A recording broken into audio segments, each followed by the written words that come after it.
Hey guys, so welcome to the Cook with Me today. I'm going to be doing like panko Parmesan baked chicken, and I call it like pan fried cabbage, but it's really probably not pan fried. It's not the way to describe it, but anyway, it's super awesome. And then some just super simple mac and cheese.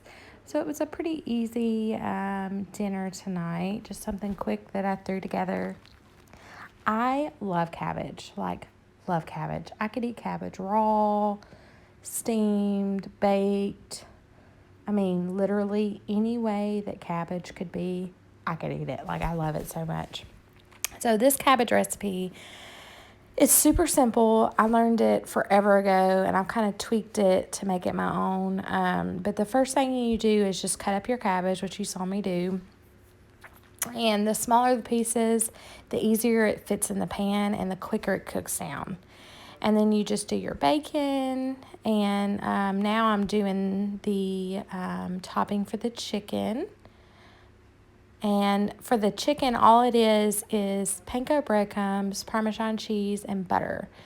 And you just mix it all together and then just literally put it on top of your chicken and bake it in the oven. It is literally the easiest Parmesan, panko, and chicken combination recipe that there is. I do a lot of different variations of panko and Parmesan and chicken, lots of different variations of those three combos because they're just so good together.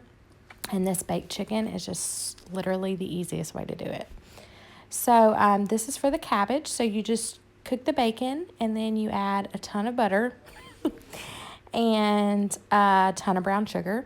This is by far not a healthy recipe. It was never claiming to be, but oh, is it so good. So you just add all your cabbage in, and I know it looks like a lot, but guys, as you know, if you've ever cooked with cabbage, it wilts down to it's a lot like kale. It just has so much water in it. Kale, spinach, cabbage, it just has so much water in it, just like other vegetables, that once it starts cooking down, it's like half the size of what it started out as. So I'm just adding my topping to my chicken. And one thing that I've learned the hard way with the cabbage is that if you add your bacon to your cabbage and brown sugar and butter closer to the middle of your cooking process, the bacon just turns out better. Sometimes the bacon will get too candied by the brown sugar, and it just gets almost where you can't. It's too sweet. So I like to add my bacon about halfway through the cooking process. And the very first thing I like to do with my cabbage is just let it cook for 30 minutes with the lid on pretty low heat, just to bring out a lot of that moisture. And then the last 15 minutes or so of the cooking process, I'll turn up the heat and take the lid off and let the water evaporate. Let a lot of the moisture evaporate. So anyway, guys, this was so good. And I even had a little leftovers with this cabbage, which I normally don't, but this particular time I did. And so now I'm just cranking up the heat. And I'm going to take my lid off my cabbage and let some of the moisture escape. So with my mac and cheese, gosh, that powdery goodness. So natural. With my mac and cheese, I add a lot of butter. I normally do milk, or half and half, but all I had was heavy cream, so I just threw that in there.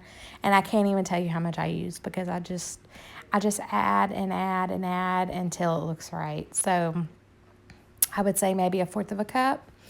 But like I said, I can't tell you exactly. I just add till it looks right. So this is what your cabbage should look like after all the water has evaporated.